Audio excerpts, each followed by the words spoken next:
Shri E Krishnadas, ആദ്യം ലളിതമായൊരു ചോദ്യമാകാം എന്ന് കരുതുന്നു. അതായത് മൂന്നാം വട്ടവും തുടരെ മൂന്നാം വട്ടവും എന്തുകൊണ്ട് പാലക്കാട്ട് BJP? കൃഷ്ണരാജ് നമസ്കാരം. ഈ ഒരു പാലക്കാട് കഴിഞ്ഞ 10 വർഷമായിട്ട് നടക്കുന്ന വിഷയങ്ങൾ ഞങ്ങൾ നിരന്തരം ജനങ്ങളോട് പറഞ്ഞുകൊണ്ടിരിക്കുകയാണ്. 10 വർഷമാണ് പാലക്കാട് നഗരത്തിൽ വികസനം എങ്ങനെ നടപ്പാക്കാൻ സാധിക്കുമെന്ന് പാലക്കാട്ട് ജനങ്ങൾ അറിഞ്ഞത്. അതിൽ പ്രധാനപ്പെട്ട ചില സംഗതികൾ മാത്രം ഞാൻ മുമ്പാകെ സൂചിപ്പിക്കാം. ഒന്ന്, ദക്ഷിണേന്ത്യയിലെ ആദ്യത്തെ ക്യാമറ നഗരം.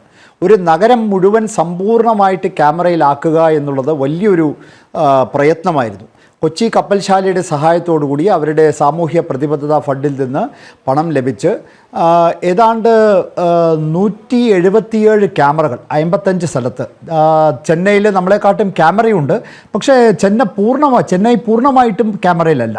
പാലക്കാട് നഗരം ദക്ഷിണേന്ത്യയിലെ ആദ്യത്തെ സമ്പൂർണ്ണ ക്യാമറ നഗരമാണെന്ന് മാത്രമല്ല, ഈ ക്യാമറയിൽ നിന്ന് ലൈവ് വെബ്കാസ്റ്റ് നേരിട്ട് ജില്ലാ സൂപ്രണ്ട് ഓഫീസിലേക്ക് ലൈവായിട്ട് വെബ്കാസ്റ്റ് ചെയ്യണം. അതുകൊണ്ട് തന്നെ സ്ത്രീകളുടെ സുരക്ഷ, അതുപോലെ തന്നെ മാലിന്യത്തിൻ്റെ പ്രശ്നങ്ങൾ, ഇതെല്ലാം ഒരു അളവ് വരെ നമുക്ക് പരിഹരിക്കാൻ സാധിച്ചു എന്ന് മാത്രമല്ല, ഇന്ന് കേരളത്തിൽ തന്നെ ഏറ്റവും സുരക്ഷിത നഗരമായി പാലക്കാട് മാറിയിരിക്കുന്നു.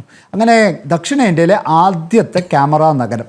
രണ്ടാമത്, കഴിഞ്ഞ വർഷം ഞങ്ങൾക്ക് വലിയ അഭിമാനം തോന്നിയ സംഗതിയായിരുന്നു. 87 നഗരസഭകളിൽ പ്ലാൻ ഫണ്ടിൽ ഫസ്റ്റ് 1ാം സ്ഥാനം കിട്ടിയത് പാലക്കാട് നഗരസഭയ്ക്കായിരുന്നു. 2024-25 സർക്കാർ തന്നിട്ടുള്ള പണം മുഴുവൻ ചെലവഴിച്ചുകൊണ്ട് 87 നഗരസഭകളിൽ 1ാം സ്ഥാനം കരസ്ഥമാക്കിയത് പാലക്കാട് നഗരസഭയായിരുന്നു. അതേപോലെ തന്നെ കേരളത്തിലെ ആദ്യത്തെ നാപ്കിൻ ഇൻസിനറേറ്റർ, 87 നഗരസഭകളിൽ ആദ്യമായിട്ട് നാപ്കിൻ ഇൻസിനറേറ്റർ സ്ഥാപിച്ച നഗരസഭ. അത് സർക്കാർ രേഖകളിൽ പാലക്കാട് മോഡൽ എന്നിവരെ അത് രേഖപ്പെടുത്തിയിട്ടുണ്ട്. അതായത് നമുക്കറിയാം, നമ്മുടെ സഹോദരിമാർ, അമ്മമാർ, അവരുപയോഗിക്കുന്ന മക്കൾ, കൊച്ചു കുട്ടികൾ, ഇവരൊക്കെ ഉപയോഗിക്കുന്ന നാപ്കിൻ റോഡ് വക്കിൽ എത്തുന്ന ഒരു സ്ഥിതിവിശേഷമായിരുന്നു കേരളത്തിൽ. അപ്പോൾ ഇതിൻ്റെ പരിഹാരം എന്ത് എന്ന് ആലോചിച്ച സമയത്ത് നമ്മുടെ ആരോഗ്യ വിഭാഗം സ്റ്റാൻഡിംഗ് കമ്മിറ്റി അവർ ഏറ്റവും ഉചിതമായ ഒരു തീരുമാനം ആദ്യം തന്നെ എടുത്ത് അങ്ങനെ ഒരു നാപ്കിൻ ഇൻസിനറേറ്റർ കേരളത്തിൽ ആദ്യമായിട്ട് സ്ഥാപിച്ചു എന്ന് മാത്രമല്ല, കേരളത്തിൻ്റെ വ്യത്യസ്ത തദ്ദേശ സ്ഥാപനങ്ങളിൽ നിന്ന് ആളുകൾ അവിടെ വന്ന് പാലക്കാട് വന്ന് പഠിക്കുന്ന ഒരു സ്ഥിതിവിശേഷം ഉണ്ടായി. അതേപോലെ തന്നെ തെരുവോര കച്ചവടക്കാർക്ക് പ്രധാനമന്ത്രി സ്വാനിധി എന്ന് പറയുന്ന പദ്ധതി ഏറ്റവും കൂടുതൽ സംഖ്യ ഡിസ്ബേഴ്സ് ചെയ്ത നഗരസഭ പാലക്കാട് നഗരസഭയാണ്. 87 നഗരസഭകളിൽ 13 കോടി രൂപയാണ് തെരുവോര കച്ചവടക്കാർക്ക് വേണ്ടി മാത്രം പാലക്കാട് നഗരസഭ വിതരണം ചെയ്തിട്ടുള്ളത്. അതേപോലെ തന്നെ പെൺകുട്ടികളുടെ വ്യത്യസ്ത കേന്ദ്ര ഗവൺമെൻറ് പദ്ധതികൾ, സുകന്യാ സമൃദ്ധി ആവട്ടെ, പ്രധാനമന്ത്രിയുടെ വ്യത്യസ്ത സുരക്ഷാ പദ്ധതികളാവട്ടെ, ഇതെല്ലാം കേരളത്തിലെ ഏറ്റവും കൂടുതൽ ഗുണഭോക്താക്കളെ ചേർത്തിട്ടുള്ളത് പാലക്കാട് നഗരസഭയാണ്. അതേപോലെ തന്നെ സ്വച്ഛ് ഭാരത് റാങ്കിങ്ങിൽ ഞങ്ങൾ കഴിഞ്ഞ വർഷം വരെ ഞങ്ങളുടെ റാങ്കിങ് എന്ന് പറയുന്നത് 3800 ആയിരുന്നു.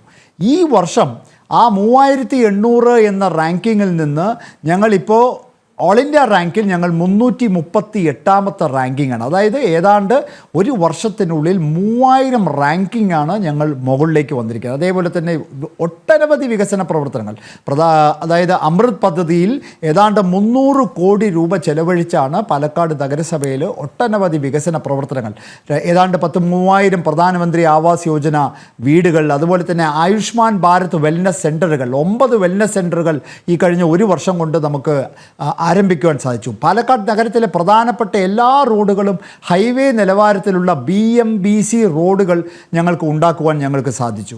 അപ്പോൾ ഇത്തരത്തിൽ ജനങ്ങളുടെ മുമ്പാകെ പോകുന്ന സമയത്ത് ജനങ്ങളുടെ മുമ്പാകെ വെച്ചിരുന്ന സംഗതി, ഭാരതീയ ജനതാ പാർട്ടി ഇവിടെ കാണിച്ചു കൊണ്ടിരിക്കുന്ന സുതാര്യ ഭരണം ആണോ നിങ്ങൾക്ക് വേണ്ടത്, അതോ 2010-2015 കാലഘട്ടത്തിൽ ഇവിടെ UDF ഭരിക്കുന്ന സമയത്ത് ആ കാലത്ത് ഉണ്ടായിരുന്ന ഒരു കമ്മീഷൻ ഭരണമാണോ നിങ്ങൾക്ക് വേണ്ടത് എന്നുള്ളൊരു ചോദ്യമാണ് ഞങ്ങൾ ജനങ്ങളുടെ മുമ്പാകെ വെച്ചത്.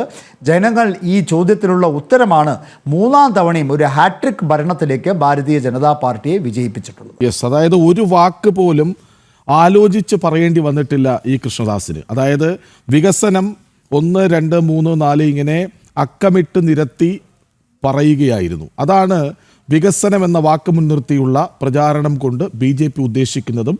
അതുകൊണ്ടാണ് പാലക്കാട്ട് BJP ഇങ്ങനെ തുടരെ ഭരിച്ചുകൊണ്ടിരിക്കുന്നത്.